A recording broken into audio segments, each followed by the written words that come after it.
మన గణేష్ సింగ్ కళాకారులో ఉన్న అతిపెద్ద విగ్రహం 2025 మహాశివుడి రూపంలో ఉన్న వినాయకుడు చూసుకున్నట్టయితే వినాయకుడు హైట్ వచ్చేసరికి 25 to 30 ఫీట్స్ అయితే ఉండడం జరుగుతుంది. కొండ మీద 12 జ్యోతిర్లింగాలు దర్శనం వస్తుంది మనకి. మొత్తం 12 జ్యోతిర్లింగాలు నిర్మాణం జరిగింది. చంద్రుడు మెడలో పెద్ద నాగపాము ఉంది. దేవుడి శివుడి రూపంలో ఉన్న మహావినాయకుడు మన గణేష్ సింగ్ కళాకారు ఫేమస్ ఇన్ రిపీట్. మొత్తం రుద్రాక్ష వేసుకున్నారు వినాయకుడు.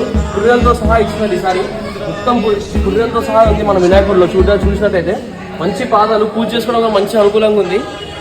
తొండంలో చూసుకున్నట్టయితే మంచిగా 12 జ్యోతిర్లింగాల దర్శనం జరుగుతుంది. ఒక చేతిలో వచ్చేసరికి మంచి మనకి చూసుకున్నట్టయితే ఒక చేతిలో త్రిశూలం ఉంది, ఇంకొక చేతిలో వచ్చేసరికి పాము మరియు దబరకం ఉంది. లడ్డు పెట్టే చేయడం మంచిగా చేయడం జరిగింది ఫ్రెండ్స్. చూసినట్టయితే పెయింటింగ్ వర్క్ అయితే కొంచెం పెండింగ్లో ఉంది. అడిగితే మ్యాక్సిమం ఒక 2-3 డేస్లో పెయింటింగ్ వర్క్ అయితే అయిపోతుందని చెప్తున్నారు మన వినాయకుడికి. సో చూద్దాం ఈసారి వినాయకుడు ఎక్కడెక్కడికి వెళ్తారో.